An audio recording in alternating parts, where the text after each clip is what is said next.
Hi, it's the Zen Witch here with something a little bit out of left field, but I'm going to teach you how to make your own laundry detergent, liquid laundry detergent.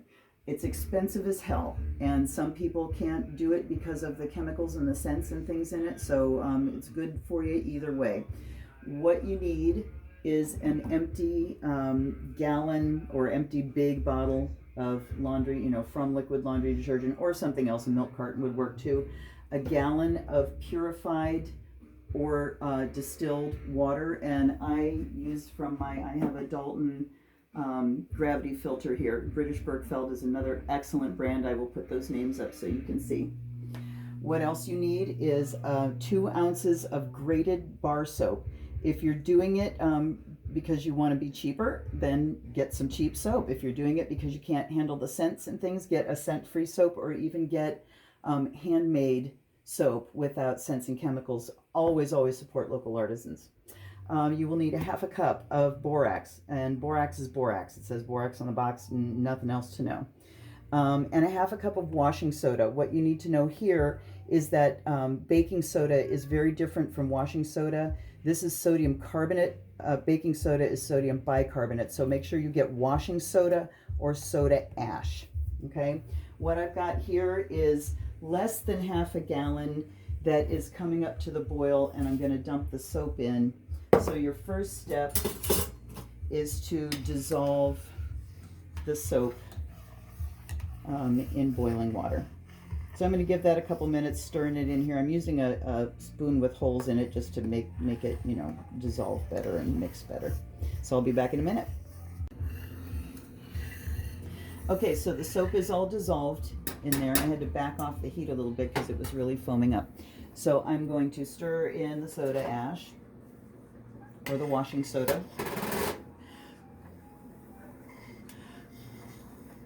And what do we do when things foam up like that? I've never had it do that before.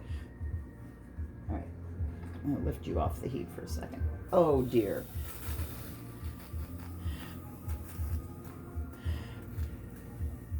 Friggin' awesome. Of course, when you do things on a video for the first time and it's always been perfect, you encounter things that you've never encountered before. What the fuck? Okay. So got that to back off, heats down a little bit. This is borax going in. Stir that in. And it says, the instructions say to bring it to a boil, but obviously we're already at a mad boil. You will start to see it thicken.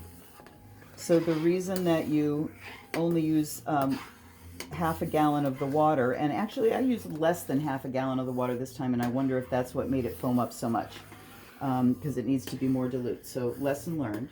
But you see it getting kind of thick, and that's the borax doing its job. So what I'm going to do here is pour in the rest of the water, which will help drop the temperature real quick. So a good experiment would have been to pour in some of the colder water when it started foaming up to see what's going to happen. But I will tell you that my stove is going to be seriously clean. Okay, so this is all stirred in. Now we have to let it cool. I will give you a warning here. Do not put it in your bottle in its liquid state like this before it's completely cooled. And you'll find out why in a little bit. Okay, so my son has to leave, and I'm trying to cool this down fast. Let me show you what happens when it cools. Just see the kind of gel skin there?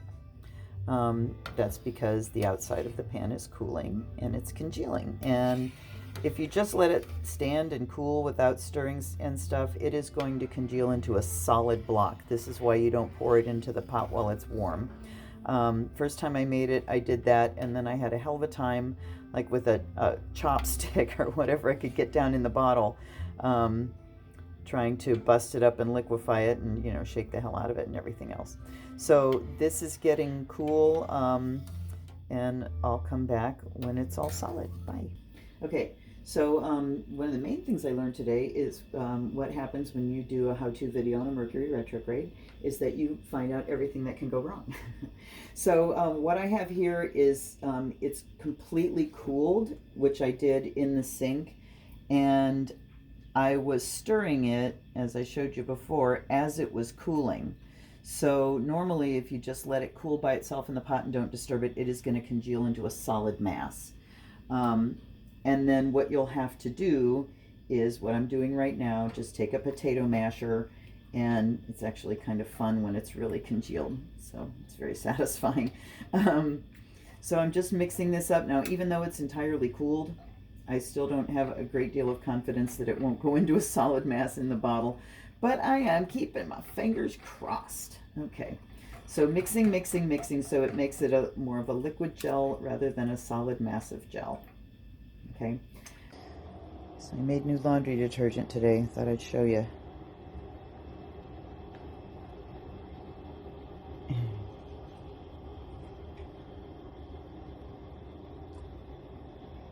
We have to de-goo it to put it in the bottle. So what I'm going to do with this now is take it and pour it, hopefully successfully, into a pitcher to make it easier to pour into the bottle. And yes, there are lumps. Don't worry about that. Ooh. Ew. It is slimy. Okay. Here's our bottle and funnel. Gotta have a funnel. And then just pour. Yeah, thank you. Mm-hmm. Just the funnel pour will fall it straight down the hole.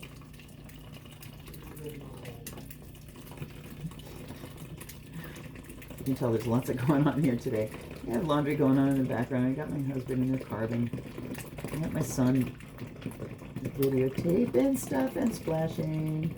Yeah, it splashed on my face. No, I'm sorry. It's okay. I can do it. Right. It helps if you keep the funnel tipped. If it's upright, it can bottleneck.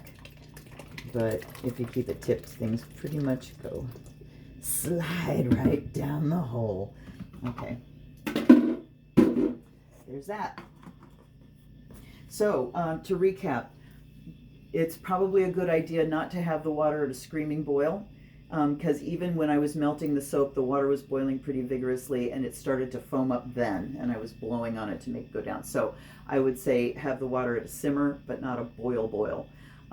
When you put the soda and the borax in and stir that in and it's dissolved, yes, let it come up to that simmer again, that boil, so it can start the gelling process. Put the rest of your cold water in, and then let it cool. And I had it in an ice bath or a ice water bath in the sink, and was stirring it the whole time to bring it to temperature. So that actually might be the best way to do it, rather than having to, mash up a solid chunk of gel.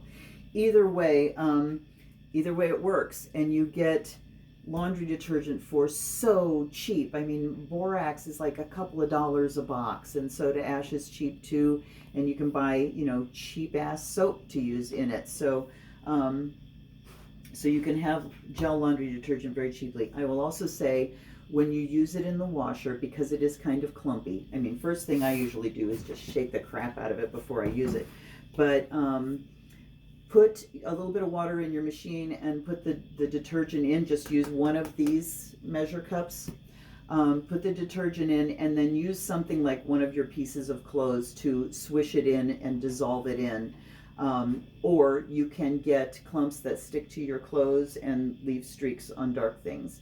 And don't use your hand to go in there. I did like 3 loads of laundry one day and was mixing it in with my hand, and it made my hands very rough, and the soda ash and the borax are kind of caustic, so especially the soda ash, so don't use your hand to mix it in. But there you go. There's do-it-yourself laundry detergent. Save you a butt ton of money and avoid the nasty chemicals and scents. Okay, this has been the Zen Witch.